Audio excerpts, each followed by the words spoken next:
వాళ్ళు.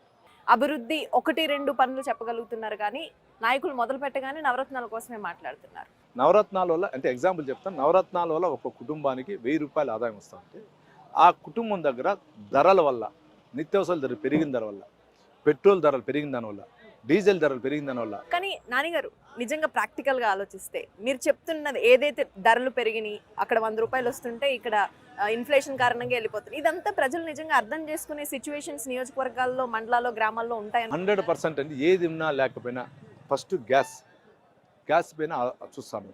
చంద్రబాబు నాయుడు గారు ఉండేప్పుడు గ్యాస్ ధర ఎంత, ఆయన ఉండేటప్పుడు సబ్సిడీ ఇచ్చేవారు. ఈరోజు గ్యాస్ ధర పెరిగింది, సబ్సిడీ ఇట్లా. సెంట్రల్కు వీళ్ళు ఏమంటారు, మేము పెంచలేదు, సెంట్రల్ గవర్నమెంట్ అని. స్టేట్ గవర్నమెంట్ తరఫున చంద్రబాబు నాయుడు గారు సబ్సిడీ ఇచ్చేవాడు 1000 మంత్. ఈరోజు ఇవ్వట్లా. కరెంటు బిల్లు ఆ రోజు ఎంత ఉంది, ఈరోజు కరెంటు బిల్లు ఉంది. ఈ రెండే ఒక ప్రతి కుటుంబానికి మినిమం 1000 నుంచి 2000 రూపీస్ పోతా ఉంది. జస్ట్ ఈ గ్యాసు, కరెంటు. మళ్ళీ నిత్యావసర ధరలు ఉప్పు నుంచి పప్పు వరకు ఎత్తుకోండి. ఆ రోజు చికెన్ రేట్ ఎంత, ఈరోజు చికెన్ రేట్ ఎంత. అంటే రైతులకు సంబంధించినట్టు మొత్తం వీళ్ళు టోటల్ క్లోజ్ చేసే దానివల్ల ధరలు పెరుగుతూ ఉంది. రైతుకు సంబంధించిన రంగాన్ని వృద్ధికి తెస్తే ఈ ధరలు రాదు. గతంలో మీరు ఒకసారి చూస్తుంటారు, 2019లో చంద్రబాబు నాయుడు గారు పసుపు కుంకుమ కార్యక్రమం ఇచ్చి ప్రతి కుటుంబానికి 10,000 రూపాయలు లబ్ధి చేశారు.